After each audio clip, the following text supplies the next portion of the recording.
नदी पर पहुंचते ही आचार्य चाणक्य ने धोती और कमंडल किनारे पर रखा और नदी में उतर गए।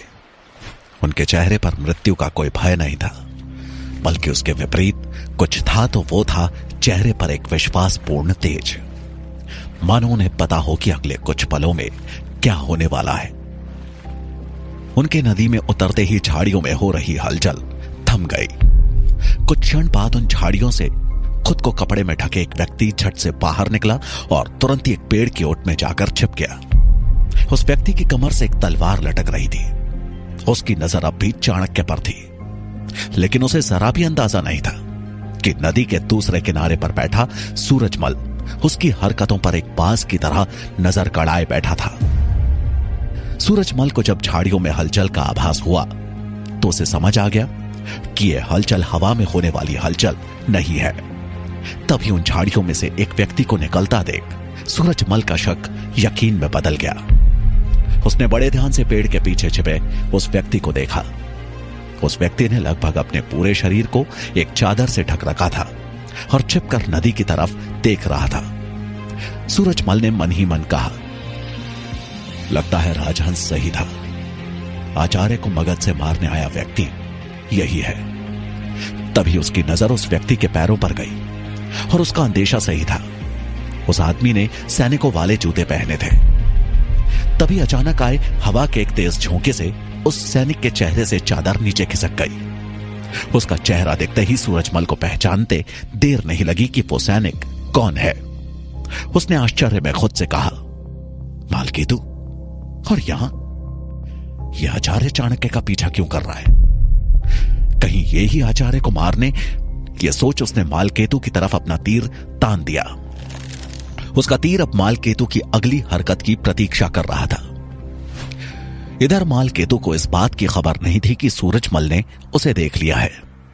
मालकेतु खुद से बोला, आचार्य चाणक्य बड़े विश्वास और निडरता के साथ स्नान कर रहे हैं। इसका अर्थ यही है कि राजहंस ने उन्हें उन पर होने वाले हमले की बात नहीं बताई। उसे अब कुछ हद तक राजहंस पे भरोसा हो चुका था। उसने अब रुकना उचित नहीं समझा और चुपचाप दबे पांव वहां से चला गया। उसको जाता देख सूरजमल ने अपना धनुष नीचे कर लिया और ओट से निकल आचार्य चाणक्य की तरफ चल दिया, जो स्नान करके अब नदी में ही खड़े पूजा करने लगे थे। स्नान करने के बाद चाणक्य ने गायत्री मंत्र का जाप किया और फिर अंजलि में जल भरकर उगते सूरज को अर्पण करने लगे। वो सूर्य देव से प्रार्थना करने लगे, हे रश्मि रथे, हे दिनकर, हे भास्कर, जिस प्रकार आपके प्रकाश से अंधेरा कोसों दूर भाग जाता है, उसी भांति हमारी जननी, हमारी मातृभूमि, प्राणों से भी प्यारे भारतवर्ष का भविष्य भी उज्जवल हो, भारत के वर्तमान का उदय हो, भारतवासियों का कल्याण हो, यही कामना है मेरी।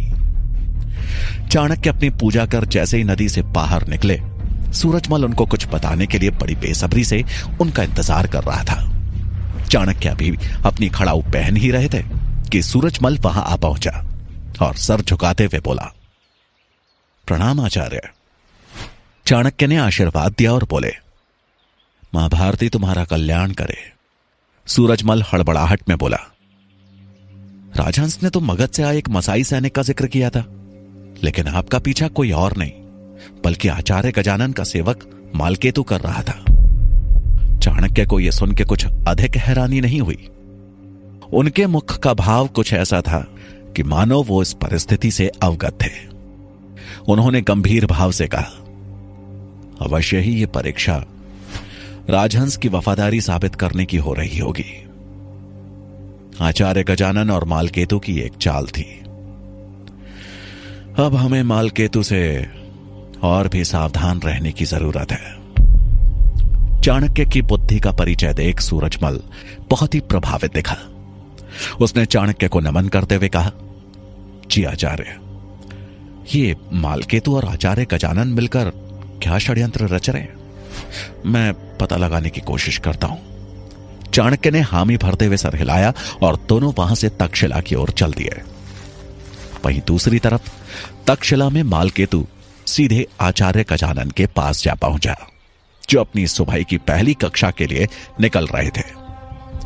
मालकेतु को देख गजानन के चेहरे पर उत्सुकता के भाव उमड़ आए।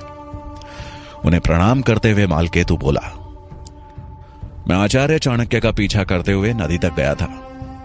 मैंने काफी देर तक ताक झांक की, लेकिन रोज की तरह आचार्य अपनी दिनचर्या में व्यस्त थे।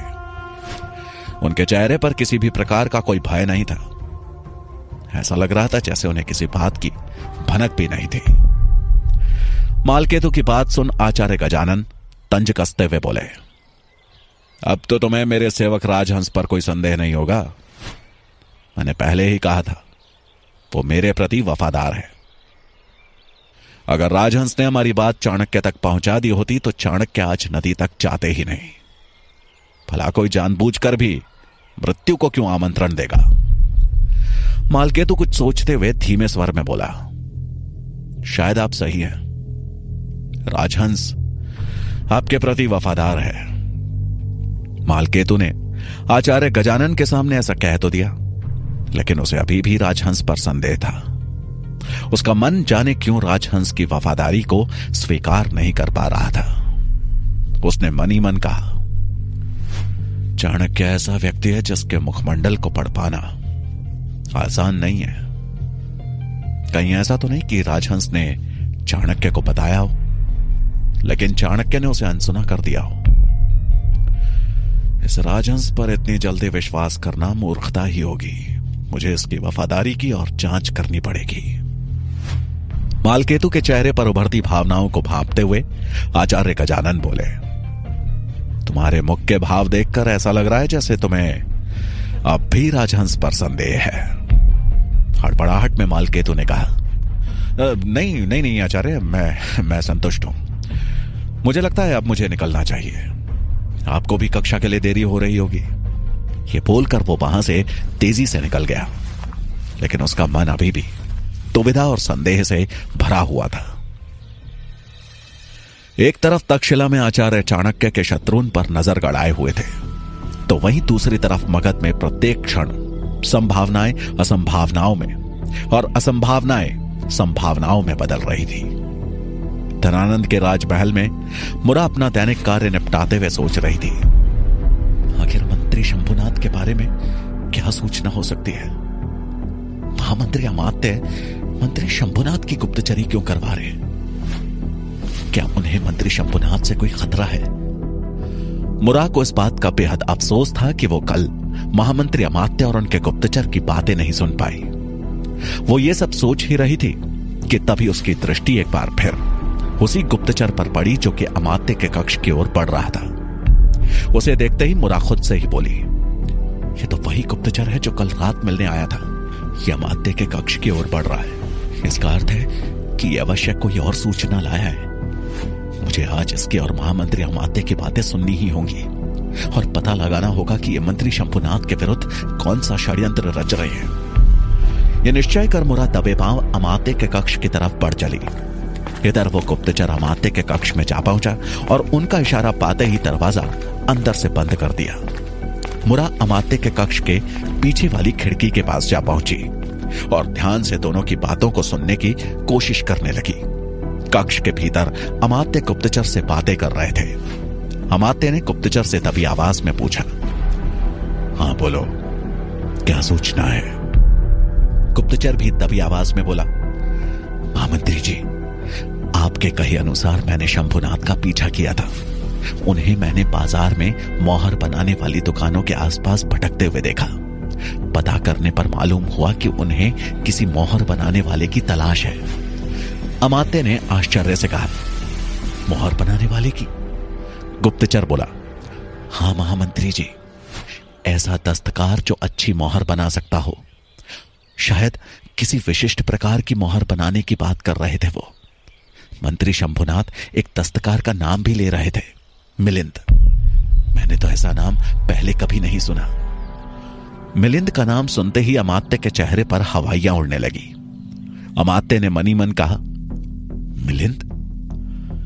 मिलिंद को यूनानी मोहर बनाने की कला आती है, जो आज के समय में यहां कोई नहीं बना सकता। और तो और उसे विभिन्न भाषाओं और उनकी लिखावट का भी अच्छा ज्ञान है। शंभुनाथ मिलिंद का पता करके करना क्या चाहता है? उन्होंने बुदबुदाते हुए कहा, कहीं शंभुनाथ मिलिंद दस्तकार का पता करके शक्तार के खिलाफ मेरे षड्यंत्र का भांडाफोड़। बोलते बोलते अचानक वो रुक गए। उनके माथे पे चिंता की रेखाएं उभर आई। तभी उन्हें बाहर से घुंघरुओं की आवाज सुनाई दी। दरअसल मुरा का हाथ दीवार से फिसलने के कारण वो संतुलन खो बैठी और उसके पैरों में बंधी पायल के घुंघरुओं की आवाज गूंज उठी। गुप्तचर असमंजस में बोला, महामंत्री जी क्या हुआ? आप अचानक रुक क्यों गए? अमात्य ने तभी आवाज में कहा, घुंघरुओं की आवाज सुनी तुमने? ऐसा महसूस हुआ जैसे कोई हमारी बातें सुन रहा हो। इतना बोलकर वो तुरंत अपने कक्ष से बाहर निकले, लेकिन बाहर कोई नहीं था। अमात्य ने कक्ष के पीछे वाली खिड़की के पास जाकर देखा, लेकिन वहां भी कोई नहीं था। मुरा पहले ही वहां से दबे पांव जा चुकी थी, लेकिन अपनी जान दांव पर लगाकर उसने एक महत्वपूर्ण जानकारी हासिल कर ली थी। उसके लिए शंभुनाथ तक यह जानकारी पहुंचानी आवश्यक थी, क्योंकि एक वही थे जो इस राजमहल में उसके हितैषी थे और उसके पुत्र चंद्रगुप्त को ढूंढने में उसकी मदद करने वाले थे। अमात्य के पीछे पीछे गुप्तचर भी कक्ष से बाहर आ गया और इधर उधर देखने लगा, लेकिन बाहर कोई नहीं था। गुप्तचर अमात्य के पास आते हुए बोला, महामंत्री जी, ये शायद आपका वहम था। अमात्य ने तुरंत कहा, मेरे शब्दकोश में हमेशा संभावनाएं होती हैं, वहम नहीं। तुम्हारी सूचना पर मैं कार्य करूंगा। तुम अब जा सकते हो। दूसरी तरफ तक्षशिला में आचार्य चाणक्य ने राजहंस को अपने कक्ष में बुलवाया। सूरजमल भी उस कक्ष में आचार्य के साथ था। चाणक्य ने राजहंस से गंभीर स्वर में कहा, तुम्हारी सूचना गलत थी। मुझ पर किसी ने भी हमला नहीं किया। यह सुन राजहंस सकपका गया। उसे लगा कहीं आचार्य चाणक्य उसे गलत ना समझ ले। वो कुछ बोलता इससे पहले ही आचार्य बोले, तुम्हारी परीक्षा ली गई थी। यह सुनकर राजहंस हैरान रह गया। वो कुछ समझ नहीं पाया, इसलिए उसने आचार्य से पूछा, परीक्षा? कैसी परीक्षा? चाणक्य बोले, तुम्हारी वफादारी की परीक्षा। आचार्य गजानन और मालकेतु ने तुम्हें झूठी जानकारी देकर तुम्हारी वफादारी की परीक्षा ली थी। तुम उन दोनों की परीक्षा में कितने सफल हुए यह तो मुझे नहीं पता, लेकिन तुमने मेरा विश्वास जरूर प्राप्त कर लिया है। राजहंस के चेहरे पर खुशी के भाव बिल्कुल भी नहीं थे। वो अब दो नावों में सवार था। उसे अब चाणक्य के साथ साथ आचार्य गजानन का भरोसा भी बरकरार रखना था। चाणक्य ने उसके मुख पर चिंता के भाव पड़ते हुए कहा, किस सोच में डूबे हो? मैं आज ही तुम्हारा पत्र आग में जला देता हूं, क्योंकि जब तक यह पत्र मेरे पास होगा तुम वफादारी के बंधन में जकड़े रहोगे, और मैं नहीं चाहता कि वो जकड़न किसी दिन सूखी डाल की भांति टूट जाए। यह कहकर चाणक्य ने वो ताड़पत्र निकाला जिस पे राजहंस द्वारा यह स्वीकार किया गया था कि उसे आचार्य गजानन ने मगध भेजा था, और देखते ही देखते उन्होंने वो पत्र राजहंस के सामने आग के हवाले कर दिया। यह देख राजहंस के चेहरे पर कुछ क्षण के लिए प्रसन्नता तो थी, लेकिन वो ये भी जानता था कि चाणक्य का विश्वास मतलब नंगे पैर चलते अंगारों पर कदम रखना। राजहंस आभार व्यक्त करते हुए बोला, धन्यवाद आचार्य। मुझे प्रसन्नता है कि मैं आपका विश्वास जीतने में कामयाब हो सका। अब यदि आपकी आज्ञा हो तो मैं जाऊं। चाणक्य बोले, अवश्य, लेकिन ध्यान रहे कि तुम ऐसा कोई भी कदम ना उठाओ जिससे मालकेतु को तुम पर फिर से संदेह हो। राजहंस गंभीर मुद्रा में बोला, मैं इस बात का पूरा ध्यान रखूंगा आचार्य। राजहंस चाणक्य को प्रणाम कर वहां से चला गया। उसके जाते ही सूरजमल ने आचार्य चाणक्य से हैरानी में पूछा, आचार्य, एक पत्र ही तो था राजहंस के खिलाफ जिसकी वजह से वो वफादारी के बंधन में बंधा था, आपने वो भी जला दिया। अब आचार्य गजानन और मालकेतु की सूचना हम तक आएगी कैसे? आपको लगता है कि राजहंस अब भी हमारे प्रति वफादारी निभाएगा? आचार्य चाणक्य ने एक आत्मविश्वास भरी मुस्कुराहट के साथ कहा, निभाएगा, अवश्य निभाएगा। वफादारी हमेशा विश्वास से जन्म लेती है और किसी का विश्वास जीतने के लिए उसे यह भरोसा दिलाना जरूरी हो जाता है कि हम उस पर कितना विश्वास करते हैं। और रही बात पत्र की, तो राजहंस का असली पत्र अभी भी मेरे पास सुरक्षित है। सूरजमल के पास कहने को अब कोई शब्द नहीं थे। वो समझ गया था कि आचार्य चाणक्य के चाल चौसर के पासों को भी मात देने की क्षमता रखती है। इधर पुस्तकालय में कुछ विद्यार्थियों को पुस्तकें सहेजने का काम दिया गया, जिसमें चंद्रगुप्त, वीरसेन और पब्बत भी शामिल थे।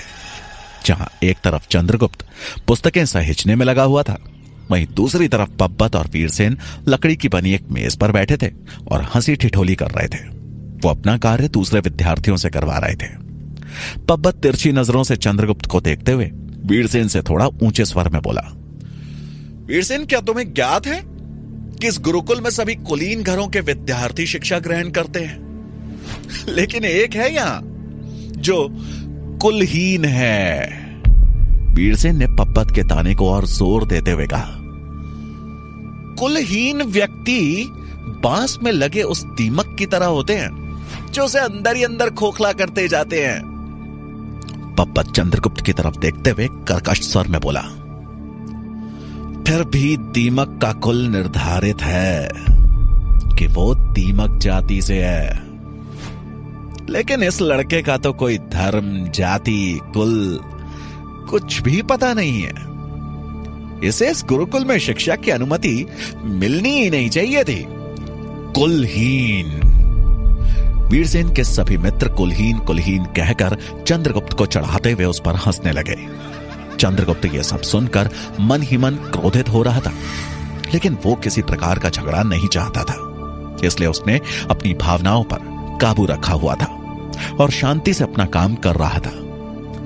चंद्रगुप्त की तरफ से कोई पलटवार न पाकर पब्बत ने फिर से मजाक उड़ाते हुए कहा, इसकी मां अवश्य ही उल्टा होगी जो उसको छोड़ गई।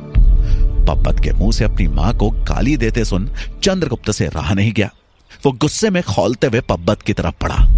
वीरसेन ने हंसते हुए कहा, राजकुमार, कुलहीन मनुष्य को भी गुस्सा होने का अधिकार है। अब तक चंद्रगुप्त पब्बत के नजदीक पहुंच गया था। क्रोध से उसकी आंखें लाल हो रखी थी। उसे देख ऐसा लग रहा था जैसे उसने अपना आपा खो दिया हो। उसने तेजी से आगे बढ़ जोर से उस मेज पर अपना पांव मारा जिस पर सब बैठे थे। मेज हिलते ही सबका संतुलन बिगड़ गया। वीरसेन अपने मित्रों सहित धड़ाम से जमीन पर गिर पड़ा, लेकिन पब्बत ने गिरते गिरते खुद को संभाल लिया। वो गुस्से में चंद्रगुप्त को आंखें दिखाते हुए बोला, कुलहीन की इतनी हिम्मत कि वो एक राजकुमार पर हमला करे। इतना बोलकर उसने लड़ाई के लिए अपना हाथ उठाया ही था कि पीछे से एक आवाज आई, चंद्रगुप्त। पब्बत वहीं रुक गया। पीछे सुकेतु बनी सुकन्या खड़ी थी। सुकन्या के चेहरे पर चिंता के भाव थे। सुकन्या हड़बड़ाहट में चंद्रगुप्त के पास आई और धीरे से उसके कान में कुछ कहा। इतना सुनना था कि चंद्रगुप्त सुकन्या के साथ तुरंत ही पुस्तकालय से बाहर निकल गया और राजकुमार पब्बत अपना हाथ मसलता ही रह गया। क्या कहा सुकन्या ने चंद्रगुप्त के कान में? क्या मुरा शंभुनाथ के खिलाफ हो रहे षड्यंत्र की बात उन्हें बता पाएगी? जानने के लिए सुनिए चाणक्य का अगला भाग।